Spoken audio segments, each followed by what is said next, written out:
Hi, it's Tony Robbins. Listen, I'm reaching out to you today because it's no surprise that so many people today have a great deal of uncertainty about where life, the world, the economy is going. We're going through massive changes, and some of them are unprecedented. We haven't seen for 40, 50, 60, 70, 80 years.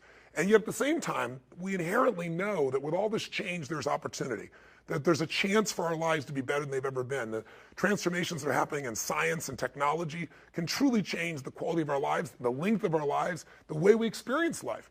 And yet, day to day, most people live, I think, with a great deal of foreboding, a great deal of uncertainty.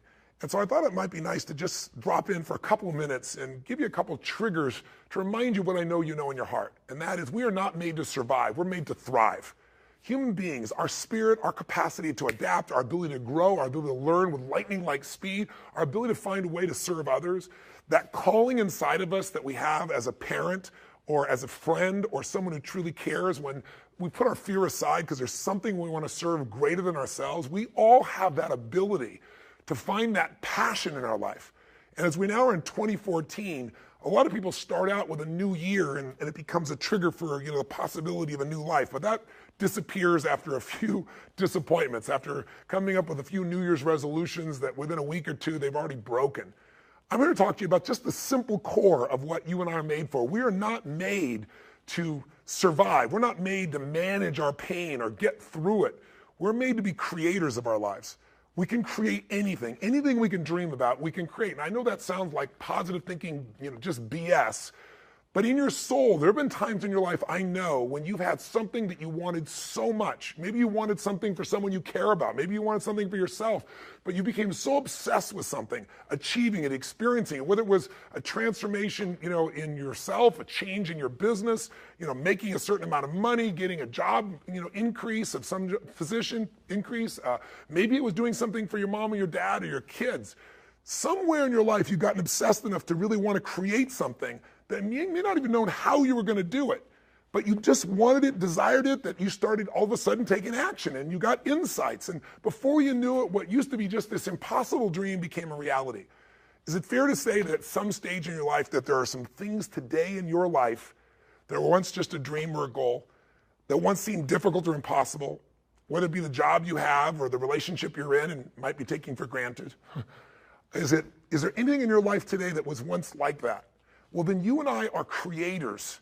And very often when we get overwhelmed by so many things that we feel out of control by, we start getting into being managers of our life, managing our pain, managing through the situation. So my purpose here is to say, what does it take to thrive once again? So let me give you 5 quick keys.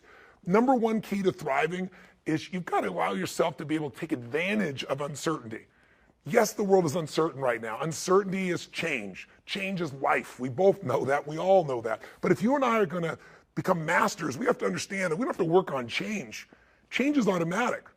Progress is not. If you and I are going to make progress here in 2014, whatever stage of the year you're looking at this, progress comes when you tell yourself the truth and you're able to feel the uncertainty and take action anyway. The thing that stops us all is fear. It's no surprise. Fear of failure, fear of rejection, fear of the unknown, fear of not looking good. And that fear we could translate into the simple thing of uncertainty. Now, when you look at someone who's incredibly successful, you look at someone who's truly a leader in their life or in their field, the one thing they have in common is they exude this sense of certainty. Now, where's that come from? Is it inborn? Are they lucky? Are things just going their way? No, great leaders know how to step in the uncertainty and bring the certainty to the situation.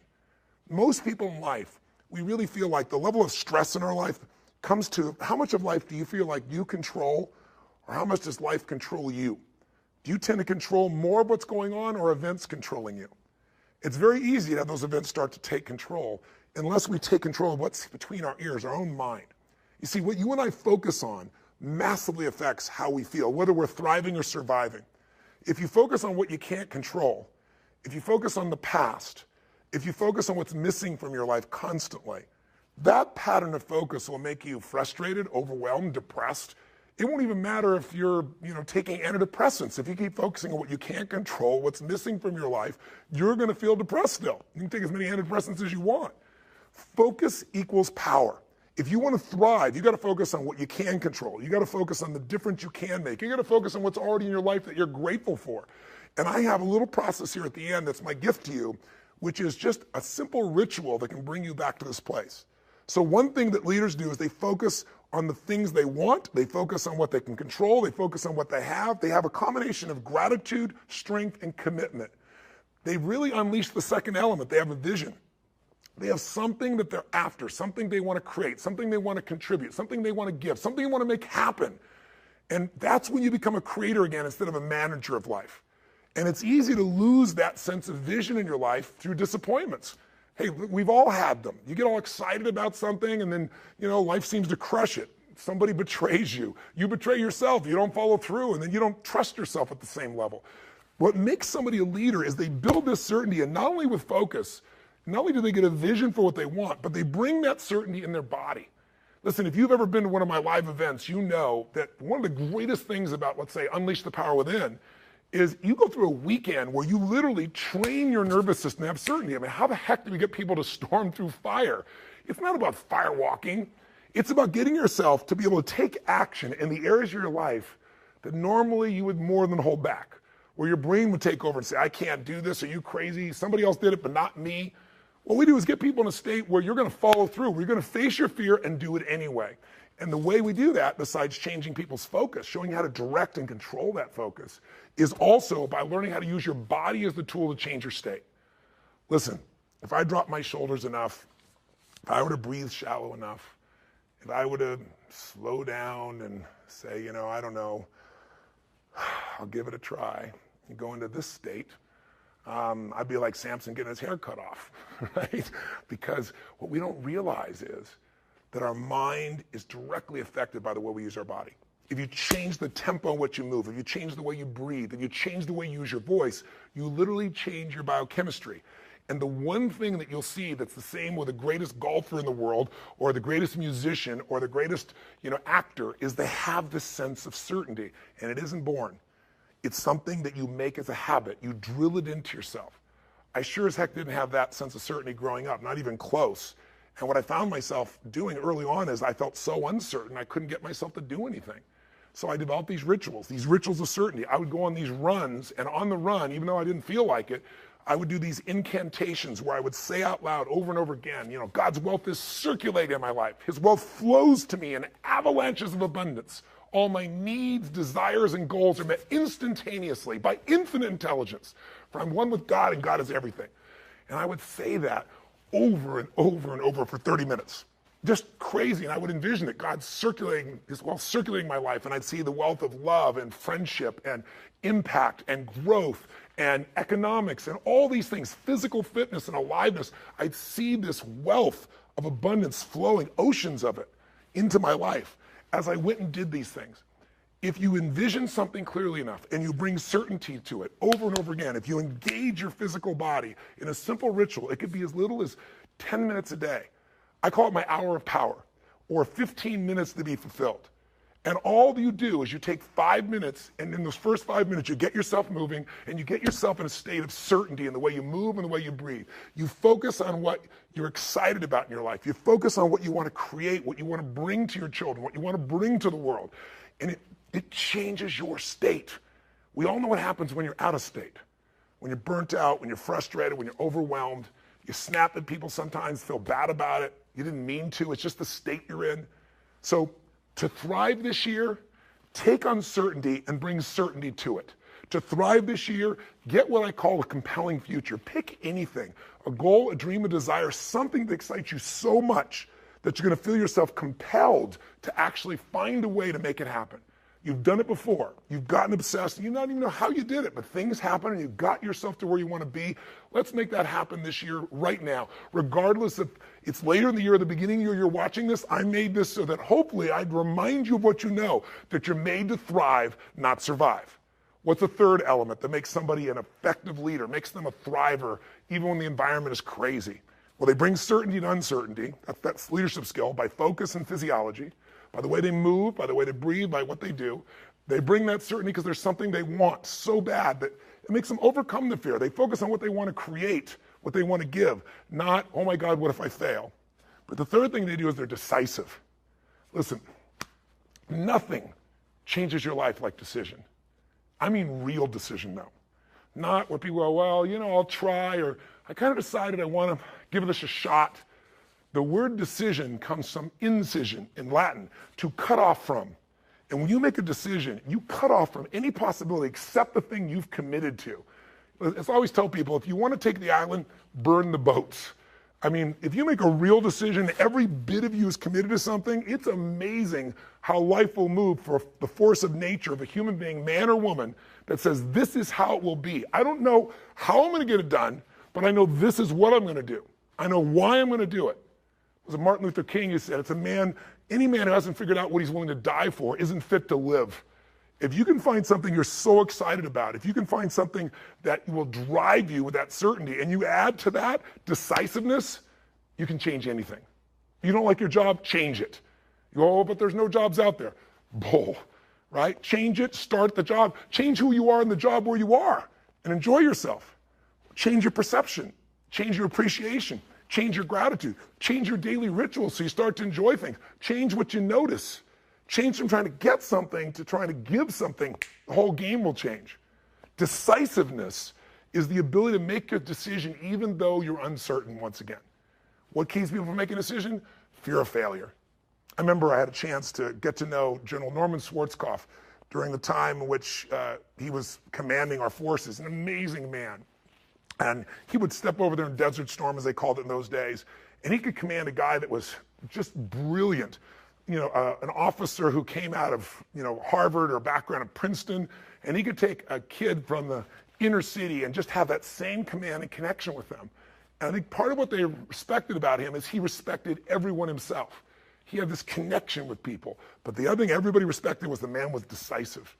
And I asked him where he developed that decision-making capability, just the willingness to just make a decision and trust. And he said, Tony, I'll tell you where. I worked for this general when I was very young. And I was his assistant. And he said, I remember there was a research project that the Pentagon had worked on for that time. He said, if I remember right, like 5 years. And there were arguments. It was a very strategic decision for where the Defense Department was going to move towards in the future, how they were going to operate. And he said there were arguments for both sides. And for 5 years, they'd gone back and forth, and nothing was resolved. And they came to the general that he was serving at that time as the assistant. And they had a meeting, and the meeting lasted 1 hour, and at the end of the hour, the general stood up and said, do that. And he picked one of the two, and he did it with absolute certainty. And in the military, you salute, and you take your orders, and you go. He said, but Schwarzkopf said he was just curious, really curious, to know, how could he get up and make a decision like that? Because Schwarzkopf said, I was the one doing all the research, and there was loads and loads of research, and I know he hadn't read it all. And he said, it bothered me that he'd just make a decision like that without knowing everything he could possibly know. And so he said, Schwarzkopf said, I finally went to him and said, sir, permission to express myself freely.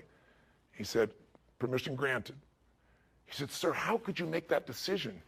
He said, there are reams and reams and reams of information. You had a 1 hour meeting. You heard, 20 minutes of discussion for both sides, and you decided the entire direction where things are going to go for the armed services, for this part of the armed services. And he said, how could you possibly do that? You don't have all the information. He said, no one does. In fact, information is important to an extent, but ultimately action is what needs to be taken, and someone needs to decide. He goes, well, how do you know you made the right decision? He said, no one has made a decision, young man, in 5 years and half a decade. What I decided will be right, because either we'll put all our resources and we'll make it right, or if it's wrong, we'll discover that quicker than sitting on the fence for another 5 years, and we'll find out it's not right, and we'll change. Leadership is making decisions. If you're going to lead your own life, you got to make decisions. And what Schwarzkopf said is he realized, rule number one in life is, when put in charge, when put in command, take charge. Make the decision. If it's right or wrong, you're going to find out quicker than if you sit around. And the interesting thing is, the more you make decisions, the better you get. What makes somebody a leader? What makes somebody a leader is they're willing to make the decision other people won't make. They're willing to put themselves on the line, knowing that you're going to be wrong in some of those decisions, but you're going to find out quicker, and you can simply adapt and change your approach to still get where you want to go. Be decisive. Don't like your body? Change it. Don't like your relationship? Change it. Start by changing you. If you've changed you, it's still not right, then change it. But the way you make any change happen starts with a decision. All action, all results are mothered or fathered, if you would, by a decision. What's one small decision you can make right now that would take you in a direction you know you need to go? What's a big decision that might be really tough, But if you really made it, truthfully, it would take you on a new direction of your life, because whatever direction you head into will lead to an ultimate destination or destiny. When you know what's right, it's time. When you're still fearful, it's still time. You want to change your life? Decide. Decide something you're going to do. Decide something radical. Commit an act that moves you forward instead of thinking more, because we all can get caught up. I tell people, you get in your head, you're dead. The brain is a great thing to strategize with, but there's a point in which you got to get back in your heart and you got to put yourself on the line and do something. So if you're going to thrive this year, bring certainty to your decision making by just putting yourself in that state and trusting. Trust your creator, not just a manager of life. What do you have to do? Get a vision for what you want. What else? Decide. And step 4, real quick, act. There is no such thing as a decision without action. A real decision, you cut up things off and you make it happen. You do something. And I've always found in my life, never leave the sight of making a decision to something that's important without doing something in that moment that commits you to follow through. Take some action in that moment. Because otherwise, here's what happens. You get excited or something makes sense to you, you're passionate about it, and you go, I'm going to go do this. And then you go home and you get caught up in emails and phone calls and other people needing things from you. And the next thing you know, you're out of state and you don't follow through. Has it happened to you before? I can promise you if it hasn't, it will in the future. People that succeed, when an opportunity is there, they trust. They trust. If I'm going to thrive, this is here in my life for a purpose. Life isn't happening to me. Life is happening for me. And even this pain or challenge or this opportunity is something I'm going to find a way to make use of. I need to make a decision, and I need to do something right now to move things forward in the direction of what I really want for my life. Even if I don't know the final destination, I need to move in that direction. I need to take some form of action. Most people, they have all these visions. Maybe they start to make a little sort of decision, but they don't make a real decision because they don't act on it. And if you don't act on it, your ideas, your dreams will die in your mind. They'll die on your lips. And think about it. Most people in North America, around the world, the Western world, are they truly fit, strong, and healthy? Do they truly have a relationship that's totally passionate? Do they love their work? Are they economically free? The vast majority, you and I both know the answer is no. If you want to be like most people, then what you got to do is figure out how to survive. If you want to lead, you got to thrive. And you have that capability, and you're probably already doing it. I'm probably speaking to the choir to some extent. If you're still watching this right now, you've turned me off as a raging maniac who's on a rant, because that's what I am. I'm on a rant right now. A rant to call to your soul to say, no matter how great life is, take it to the next level. Find the way to thrive on the very things that stop other people in their tracks. Thrive on what produces fear inside you and in other people. Thrive on something that you envision that you have a higher purpose for. Thrive by being decisive. Thrive by taking massive action. And if the massive action doesn't work, if what you try doesn't work, just simply try something else. And if that doesn't work, try something else. If that doesn't work, try something else until you find what works. Now you can speed that up by modeling, by finding somebody who's already getting the results that you want to get in your life. Somebody who already has lost 30 pounds and kept it off. They aren't lucky, it's been 5 years. Somebody who started with nothing and now they're financially free and their family has an extraordinary quality of life. Why not figure out what they do? Somebody who truly is happy, not because everything's going their way, because they find a deeper meaning and a richness in everything around themselves, whether it be their children or nature or even problems. Because obviously, if we had no problems, we feel dead inside. Problems can either destroy you or call you to become more. If you look at the biggest challenges in your life, if you brought certainty to it, if you brought a vision beyond the problem, if you made some decision of what you're going to change, even if you didn't know how, and if you took immediate action with enough intensity, massive action, you probably found the cure-all. You probably found a way to adapt and get where you want to be. That's what thriving is really all about. But the ultimate thriving is not just breaking through and making things happen. The ultimate thriving for this year or any year of your life is to remember the secret to living is giving. It's to, as corny as that sounds, it's to connect to something bigger than yourself.